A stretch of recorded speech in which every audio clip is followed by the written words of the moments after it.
ہم کو تو ان بزرگوں کا احسان ماننا چاہیے جن کو اللہ نے ہم تک اسلام پہنچانے کا ذریعہ بنایا۔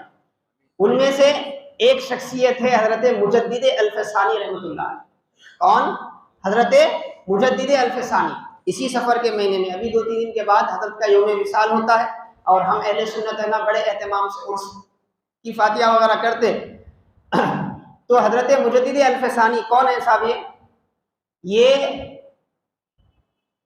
دا گریٹ، ہندوستان کا دا گریٹ بادشاہ دنیا والوں کی نظر میں کون؟ بابر بھی نہیں، ہمایوں بھی نہیں، اورنگزیب بھی نہیں۔ دا گریٹ بادشاہ کیوں؟ کون؟ اکبر دا گریٹ۔ اکبر، شہنشاہ اکبر، مغلوں کا جو بڑا بادشاہ تھا نا، یہ اکبر کیا ہے صاحب؟ شروع میں اس کی صحبت جہاں سے یہ تربیت پایا، اچھے لوگوں میں رہا، نتیجہ یہ تھا کہ تاریخ یہ بتاتی ہے کہ اس کے آغاز حکومت کے دن ایسے تھے، ایک نماز نہیں چھوڑتا تھا۔ کیا؟ ایک نماز نہیں چھوڑتا تھا۔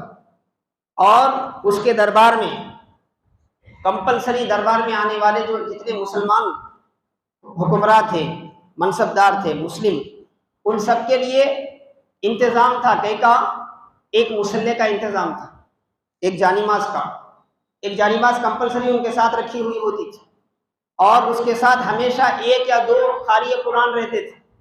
اکبر بادشاہ کے ساتھ 1 یا 2 قاری قرآن، سفر میں ہو، حضر میں ہو، دربار میں ہو، غیر دربار میں ہو، کہیں بھی ہو، جب نماز کا وقت ہوتا تو ایک قاری قرآن اذان دیتا، دوسرا قاری قرآن امامت کرتا، یہ اپنے مسلم منصبداروں کے ساتھ جماعت کے ساتھ نماز ادا کرتا۔ یہ اکبر دا گریٹ کے زندگی کا یہ اوپر کا پہلو ہے جو آج اسکولوں میں ہمارے بچوں کو نہیں پڑھایا جاتا۔ اس کے بعد ایک وقت ایسا بھی آیا، کچھ دنیا دار مسلمان بھی ہیں اس میں، کچھ غیر مسلم بھی ہیں، اکبر کے ہوش و حواس پر ایسے طاری ہو گئے، ان کی دن رات صحبت نے اسے ایسے بگاڑ دیا کہ وہ کہنے لگا کہ بھئی اب 1000 سال ہو گئے اسلام کو، اب دین کو بدلنے کی ضرورت ہے۔ اس کے بعد دین الہی کے نام سے ایک نیا دین اس نے ایجاد کیا، دین الہی کے نام سے ایک نیا دین ایجاد کیا۔ یہ دین الہی کیا تھا؟ اس میں ستارے کی پوجا کی بھی اجازت تھی، سورج کے پوجا کی بھی اجازت تھی، یعنی آگ کی پوجا بھی کر سکتے تھے آپ، پتھر کی پوجا بھی کر سکتے تھے، کیونکہ اس میں ساری ذمہ داری جو ہے وہ بادشاہ کی تھی۔ بادشاہ جو بولے وہ جائز، بادشاہ جو منع کر دے وہ منع۔ اور آپ کو معلوم نہیں ہے دا گریٹ نے ایسے ایسے کام بھی کیے، بعد میں ایسے ایسے کام بھی کیے، مجبور ہوئے مسلمان بڑے بڑے علماء ہندوستان چھوڑنے پہ، ہندوستان چھوڑ کے عرب ممالک کی طرف، اسلامی ممالک کی طرف ہجرت کرنے پر مجبور کرنے والا کوئی غیر مسلم بادشاہ نہیں، مسلمان بادشاہ۔ جب دین الہی کا بھوت اس پر سوار ہوا تھا نا، تو اس کی حالت ایسی تھی، جو آدمی اسلام کی حق گوئی کی بات کرتا، اس عالم کو، اس صوفی کو کیا ہے، ہندوستان میں رہنے کی اجازت نہیں تھی۔ ان کی خانقاہوں کو بند کر دیا گیا، ان کی مساجدوں کو ویران کر دیا گیا، ان کی مدرسوں کو کیا ہے بند کر دیا گیا، طرح طرح کے معاملات ہوئے۔ تاریخ ہم پڑھتے نہیں نا، ہماری حالت ایسی ہے، ان کا وہاں سے یہاں سے ذرا ذرا سن کے ہم بہت بڑے معلومات رکھنے والے بن جاتے۔ تو ایک ایسا شخص جو سفر میں بھی نماز نہیں چھوڑتا تھا، ایک ایسا شخص جو ہمیشہ اپنے ساتھ 2 قاری قرآن کو رکھتا تھا، اور جس کی پیدائش مسلمانوں میں ہوئی، وہ خود اسلام کا دشمن بنا۔ کیسے بنا؟ برے لوگوں کی صحبت کی وجہ سے۔ برے لوگوں کی صحبت جو ہے اس کے عقیدے کو بدل دیا، اس کی سوچ کو بدل دیا، اس کی فکر کو بدل دیا۔ حدیث پاک میں ہے، کیا ہے؟ نیک سلطان جو ہے اللہ کا سایہ ہے، بلکہ حدیث کے الفاظ ہیں، نیک سلطان، ایماندار سلطان، ذل اللہ، یہ ذل الہی کا جو محاورہ ہمارے پاس چلا نا، اب اکبر کی وجہ سے آیا دوسری طرف سے، لیکن یہ حدیث پاک کے الفاظ ہیں کہ کوئی آدمی، کوئی سلطان، کوئی بادشاہ نیک ہے، ایماندار ہے، وہ اپنے بادشاہی کا حق ادا کرتا ہے، تو وہ اللہ کا سایہ ہے۔ اللہ کے سایہ کا مطلب کیا؟ اللہ کے سائے کا مطلب یہ ہے کہ اللہ کے احکام کو نافذ کرنے والا ہے، کیونکہ اللہ تو سائے سے پاک ہے، اور نا تو اللہ کے احکام کو نافذ کرنے والا ہے۔ حدیث پاک کو لے کر اسے پٹی پڑھائی گئی کہ دیکھ بادشاہی وہ ہے جو اللہ کا سایہ ہے، اب اللہ جو کر سکتا ہے وہ بادشاہ کر سکتا ہے، یہ بات اس کے بھیجے میں اتر گئی۔ اس کے بعد زبردستی اس نے دین الہی کا آغاز کیا، جو اس کو نہیں مانتا تھا اس کو سزا دی جاتی تھی، جو اس کو نہیں مانتا تھا اس کو باضابطہ سزا دی جاتی تھی۔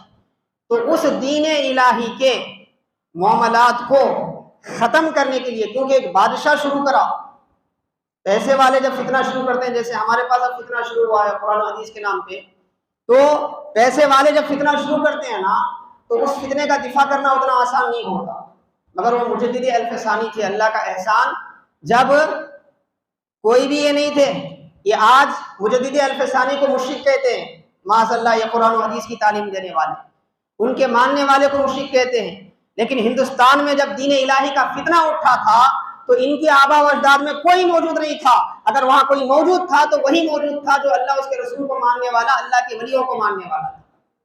مجدد الف ثانی رحمۃ اللہ علیہ اٹھے اور انہوں نے بڑی قربانیاں دی، ان کو قید میں ڈالا گیا، مگر آپ نہیں چھوڑے، مسلسل سارے اہل دربار میں سے رابطہ قائم کیے، ان کو دوبارہ اپنی صحبت میں رکھا، صحیح فکر ان کو دی۔ نتیجہ کیا ہوا؟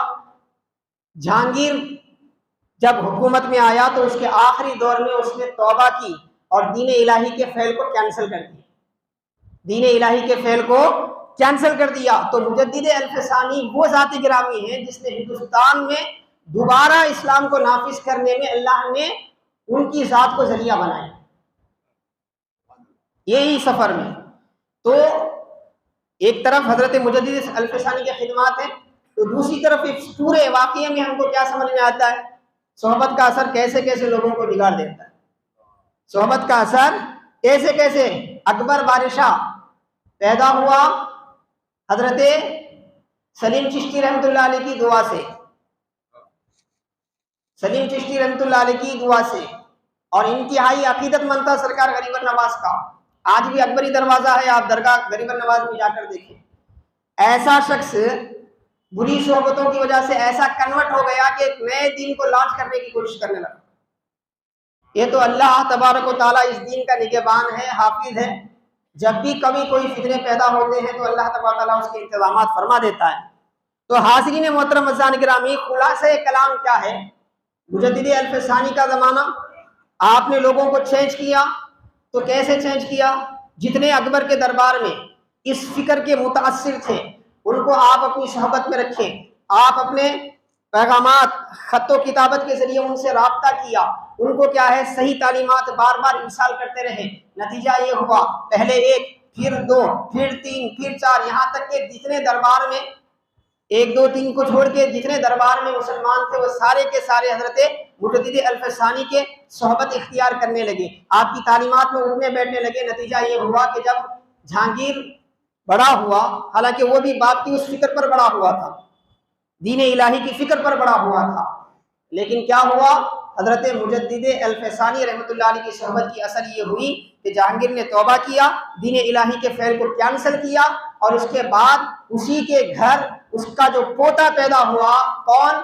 اورنگزیب عالمگیر کو سرکار حضرت مجدد الف ثانی کے بیٹے اور پوتے کی تربیت میں چھوڑ دیا۔